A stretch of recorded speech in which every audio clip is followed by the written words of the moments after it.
program চলি দেবো সাধুপাড়া চম্পকনগর হাতাই কতর বসালাই যায় প্রাক্তন মন্ত্রী শ্রী নারায়ণ কুমার জওয়াতিয়ার ফাইজার, যিনি former MLA Shri Rajeshwar Debbarma Pfizer, যিনি ইউথ লিডার জিতেন দেববর্মা, মান্দাই ব্লক প্রেসিডেন্ট কবালনা, চিনি স্টুডেন্টরা উগ্রবাদের উদ্যোগ নিয়েছে, বহু ছাত্রছাত্রী, স্কুলের ছাত্রছাত্রী, কলেজের ছাত্রছাত্রী, ইউনিভার্সিটি নিব কবালনা স্টুডেন্ট তিনি হাসতেন বাংলা রেল অবরোধ প্রোগ্রামের ফাইনাঞ্জার থেকে তিনি অবরোধ খাইয়া লাগিয়া খাবেন। এই অবরোধটা আমাদের করতে হয়েছে, বিধানসভায় আমরা উত্থাপন করেছিলাম, মাননীয় মুখ্যমন্ত্রী এবং রাজ্যের সমস্ত মাননীয় মন্ত্রী মহোদয়গণকে আমরা জানিয়েছি। ত্রিপুরা মধ্যশিক্ষা পর্ষদে 17-18 বছর ধরে যে প্রথা চালু ছিল, ককবরক বিষয়কে নিয়ে যারা লেখাপড়া করছে তারা রোমান স্ক্রিপ্ট এবং বাংলা স্ক্রিপ্টে এই বিষয়টি লিখতে পারত। হঠাৎ করে ত্রিপুরা মধ্যশিক্ষা পর্ষদের যিনি সভাপতি ডক্টর ধনঞ্জয় গোয়েন চৌধুরী যখন বলেছেন যে ত্রিপুরা মধ্যশিক্ষা পর্ষদের কাছে ইনফ্রাস্ট্রাকচার নেই এবং সবাইকে বাংলা স্ক্রিপ্টে লেখার জন্য যখন বলেছেন, ঠিক সেই সময়টাতে রাজ্যের স্টুডেন্ট কমিউনিটি থেকে এই আন্দোলনটা উঠে এসছে। এই আন্দোলনকে আপনারা জানেন, বাম গণতান্ত্রিক দলের যারা ছাত্র সংগঠন তারাও সমর্থন করেছেন, কংগ্রেস দলের ছাত্র সংগঠন তারাও করেছেন এবং টিএসএফ ত্রিপুরা স্টুডেন্ট ফেডারেশন তারাও সমর্থন করেছে। বলতে গেলে রাজ্যের 70% মানুষ এই রাস্তা এবং রেল অবরোধকে সমর্থন করেছে।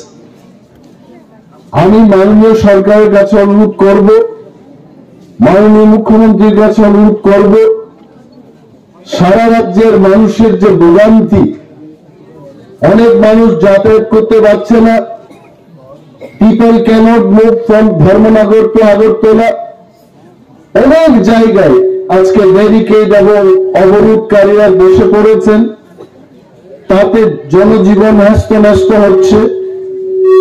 তাড়াতাড়ি রাজ্য সরকার সিদ্ধান্ত নিয়ে একটা প্রেস ব্রিফিং এর মাধ্যমে রাজ্যের যারা ককবরক নিয়ে পড়াশোনা করছে এবং ককবরক নিয়ে যারা গবেষণা করছেন তাদের উদ্দেশ্যে প্রেস ব্রিফিং করে যেন বলা হয় সরকারের পক্ষ থেকে ক্যাবিনেটের মুখপাত্রের মাধ্যমে এটা যেন বলা হয় যে ককবরক বিষয়টা এখনো বাংলা এবং রোমান স্ক্রিপ্ট উভয় স্ক্রিপ্টে লেখা যাবে।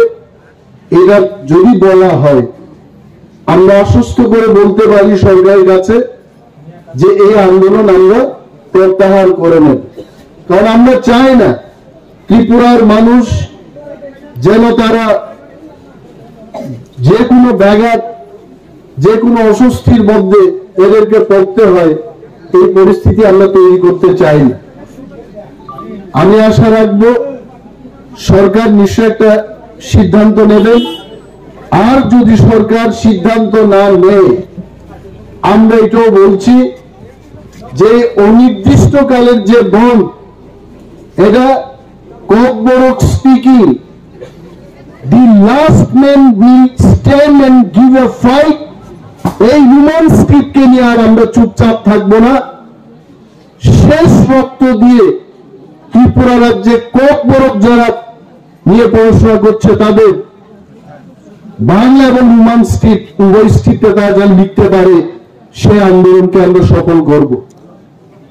আর সরকার যদি মনে করেন যে 3 দিন 4 দিন পরে আন্দোলনকারীরা এই আন্দোলন উঠিয়ে নেবে, সরকার কিন্তু ভুল করবে। আমি এখনো বলছি ত্রিপ্রাসাদের কাছে, ককবরক প্রেমী বংশাদের কাছে পয়সার কোনো অভাব নেই, আন্দোলনের কোনো অভাব নেই, সরকার ডাকাই দিয়ে পড়বে। আমি আগেও বলেছিলাম এই আন্দোলনকে নিয়ে কিন্তু রাজ্যের আইন শৃঙ্খলার অবনতি হতে পারে। অনেক মিডিয়া বন্ধুরা আপনার জিজ্ঞেস করেছেন কি করে আইন শৃঙ্খলার অবনতি হবে। কেন হবে না? আজকে হাজার হাজার মানুষ চলাফেরা করতে পারছে না। যদি কোনো একটা ঘটনা হয়, সেখান থেকে দেখবেন আরো একটা বড় ঘটনা হবে, তার জন্য দায়ী থাকবে সরকার। We are demonstrating in peaceful manner। আমরা জানি অনেক সময় বাঘের নামে শেয়াল জঙ্গলের মধ্যে এখানে ব্যাঘাত সৃষ্টির চেষ্টা করতে পারে। টিপ্রামথা, টিআইএসএফ এবং এই আন্দোলনে যারা অংশগ্রহণ করেছেন তারা কিন্তু শান্তি এবং সম্প্রীতির মধ্যে দাঁড়িয়ে পিসফুলি আমরা এই আন্দোলন করছি। তারপরেও যদি কেউ ব্যাঘাত সৃষ্টি করতে চায়, যদি ব্যাঘাত সৃষ্টি হয়, তার জন্য দায়ী থাকবে সরকার। So I would request the government to take decision in favor of both the scripts, Roman script and Bengali script should be allowed for Kokborok subject in Tripura Board of Secondary Education। এবং যারা আজকে বলতে চেষ্টা করছে CBSE কে সরকার একটা চিঠি দিয়েছে এবং সেই চিঠির উত্তর না আসা পর্যন্ত ত্রিপুরা মধ্য শিক্ষা পর্ষদ তারা সিদ্ধান্ত নিতে পারছে না। I can tell in front of the media friends, I can tell TBSC is not run by the CBSE. CBSE is independent organization এবং TBSCO, this is autonomous body, another organization। No way CBSE instruction দিয়ে TBSC পরিচালনা হয় না। TBSC তার স্বাধীন সত্তা রয়েছে এবং সে যেভাবে কাজ করছে তাতে হস্তক্ষেপ করার সিবিএসসি কোনো সেখানে পাওয়ার নেই। তাই আমরা বলছি যারা রাজ্যের মানুষকে বিভ্রান্ত করার চেষ্টা করছে যে সিবিএসসি কে ত্রিপুরা সরকারের পক্ষ থেকে 12 তারিখ জানুয়ারি একটা চিঠি দিয়েছে যেন রোমান স্ক্রিপ্ট এবং বাংলা স্ক্রিপ্টে ককবরক লিখতে পারে, এটা সিবিএসসির ব্যাপার। And I can tell on record, CBSE কর্তৃপক্ষ আমাদের জানিয়েছেন যে এইবার সিবিএসসির পরীক্ষায় ককবরক নিয়ে যারা পরীক্ষায় বসবে তারা রোমান স্ক্রিপ্ট এবং বাংলা স্ক্রিপ্ট উভয় স্ক্রিপ্টে লিখতে পারবে। কোন একটা কথা বলছেন, 3 দিন বাদে আরেকটা কথা বলছেন। আমরা এটা বলবো সরকারের কাছে, let the government instruct to the TBSC so that the issue of Kokborok subject and the script be clear from today. এবং আমাদের দাবি, টিআইএসএফ এর দাবি এটাই থাকছে, ককবরককে যেন রোমান স্ক্রিপ্ট এবং বাংলা স্ক্রিপ্ট উভয় স্ক্রিপ্টে লেখা যায়, নতুবা এই আন্দোলন চলতেই থাকবে। টিআইএসএফ